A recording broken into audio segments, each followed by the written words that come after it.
We expect to release today the videotape deposition and the transcription of testimony that was taken of Tarleton, because it reflects both the history of how St. John's chose to handle this rapist and conceal his crimes over the years. It also shows, when we asked him about the current safety plan or the restrictions that he's under, he answered in a way that reflects to us that the restrictions that he has currently or are under are not safe. He in effect said, I'm required to not be around kids. But beyond that, there isn't much of a safety plan. So we called, and the judge that's presiding over Troy's case just made a ruling at the request of St. John's after having had a telephone hearing that we are not able, at least today, to release that video to you or to the public, or the transcription of that video. I have some faith, and I hope we'll be able to do that soon, because I think it really reveals some things that need to be known. So what we wanted to do was, in part, complete the public record by releasing that video of Father Tarleton. Because we can't do that today, we will, each of us, address our own view of what needs to be known to complete or more complete the record, and let the community know what really is happening or not happening. There are three things that I'd like to say that are incomplete or misleading about what Bishops Kettler and Abbot Klassen said. First, each of them are yet to come completely clean about the names of credibly accused offenders. Both of the lists that they have released have names we believe that are yet to be on it and are not. Second, the files of the offenders and the histories of each of the offenders known to both the diocese and to St. John's are yet to be released.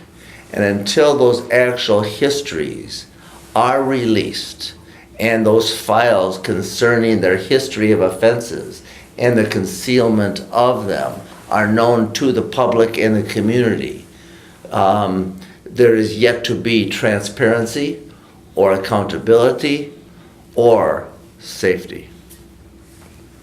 Third, the representations by Abbot Klassen, in particular, and Bishop Kettler, that they have a state-of-the-art safety plan in place, are deeply disturbing to not only the survivors, but to us that know so much more. One of the reasons that I'm bringing this case forward, the biggest reason, is that I have a lot of guilt from not standing up when I was 14, from not talking about it, and feel that more kids got hurt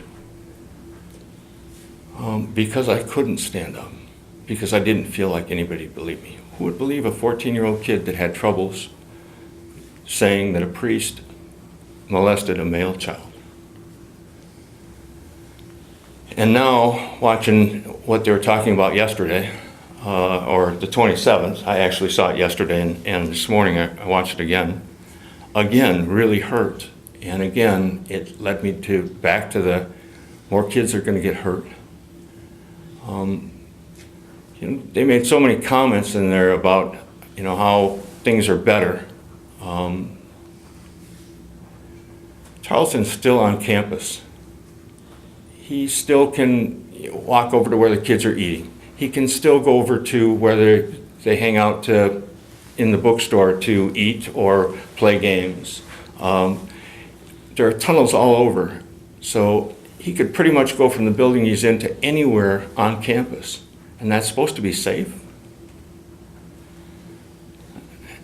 And to have him say that there's this big plan for keeping everybody safe, and that I think one of the things was that they were situational pedophiles, and they were the lowest form, the least likely to reoffend.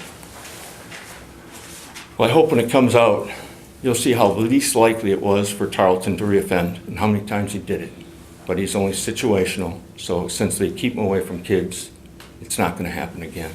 They talk about these being pedophiles, but that there's no big concern because they are what they call situational pedophiles. And they go into this description of how that's very low level and how they, by taking them away from children, aren't a risk anymore. I looked into what is a situational pedophile, and not as an expert, but as part of the case, and I found on St. John's website, on their very own website, they describe situational child molesters. And in that area, they talk about that this is not, that they will not be limited, victims are not limited to children. They also prey upon the elderly, they prey upon the sick, and they prey upon the mentally impaired. So when you look at their own definition that's on their website, it's even greater concern than what they have or what they've talked about. Both of these individuals that are here, these brave survivors, have been abused by individuals that are still alive and are still out there in the public. They still see them out in the public at times. Bob can talk about that as far as seeing them out there. And to believe that because they're, quote, low risk, there's no concern if we keep them away from children, their own definitions question that. One of the great ways that we can start to act is to say you cannot make a risk assessment of a sex offender because you don't know how or when they're going to strike. That's what the data clearly shows. And in my mind, as long as there is a monk who is a sex offender that's on campus at St. John's, those kids are not going to be safe. When a priest offends a child, it's a crime. Everybody knows that. It begs the question of the 14 offenders on restriction at St. John's that are credibly accused and known offenders. How many have been charged with or prosecuted for the crimes they committed against children? How many? No. 0. Why? Because the top officials, the abbots, chose to protect the offenders and themselves, and thus conceal those crimes so they no longer could be prosecuted. How many offenders in the Diocese of St. Cloud, like Tennis, who abused Bob Ethan, have been prosecuted and sent to prison for crimes against children?